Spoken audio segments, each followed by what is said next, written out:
Maka persiapkan diri kita akhul Islam. Persiapan berupa makanan bukan. Persiapkan batin kita.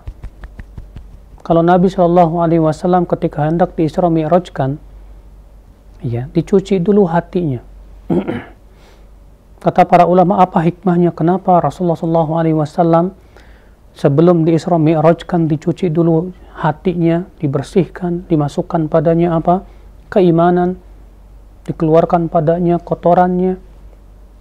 Kenapa hikmahnya? Karena Rasulullah hendak bermunajat dengan Allah, bertemu dengan Allah Jalla wa'ala. Berarti akhal Islam, agar kita nanti di bulan Ramadan, munajat kita benar-benar bisa murni di bulan Ramadan, bersihkan dulu hati kita. Dengan cara apa? Kita bertaubat kepada Allah. Kita memohon ampun kepada Allah Subhanahu wa ta'ala. Ya, saudaraku sekalian, ikhwatul Islam azani Allah wa iyyakum. Ya, karena ketika hati kita kotor, akhi, kotornya hati itu sangat berpengaruh kepada ibadah kita. Ketika hati kita kotor, ibadah kita pun akan terkotori. Contoh misalnya kalau ada orang yang terkotori hatinya karena ketidakikhlasan. Wah, ini bahaya. Orang yang hatinya mengharapkan pujian manusia, selalu mengharapkan ketenaran, mengharapkan popularitas dan yang lainnya. Saat kotoran hati itu masih ada melekat, masuk padanya bulan Ramadan, akhirnya apa? Dia berharap pahala, dia berharap pahala tapi juga berharap apa? Pujian manusia. Akhirnya Allah batalkan amalannya. Allah tidak terima amalnya. Kenapa? Karena hatinya yang masih kotor. Ketika hati kita masih dikotori dengan cinta dunia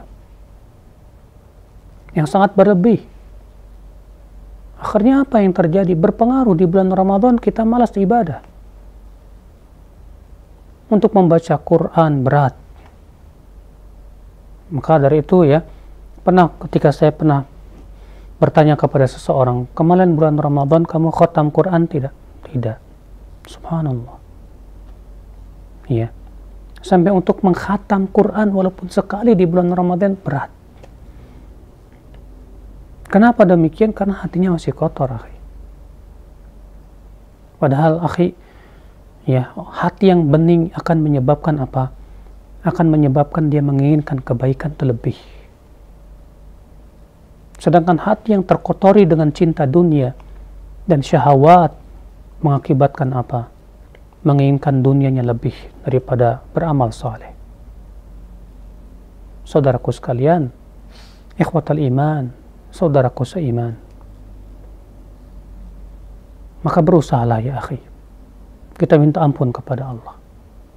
Bersihkan hati kita. Bersihkan segala macam kotoran yang ada di hati kita untuk supaya kita bisa beribadah maksimal di bulan Ramadan. Niatkan dengan kuat bahwa saya di bulan Ramadan ini saya ingin memperbaiki diri. Saya ingin meraih ampunan Allah Jalla wa'ala, karena kita takut sekali kalau ternyata keluar dari bulan Ramadan dalam keadaan tidak mendapatkan ampunan dari Allah. Ini yang kita khawatirkan. Kenapa? Karena Rasulullah mendoakan keburukan buat orang tersebut. Dalam hadis yang sudah kita sebutkan tadi.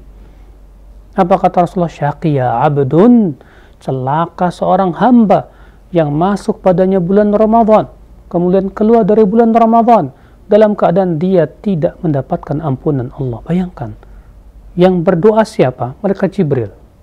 Yang mengaminkan siapa? Rasulullah Shallallahu Alaihi Wasallam.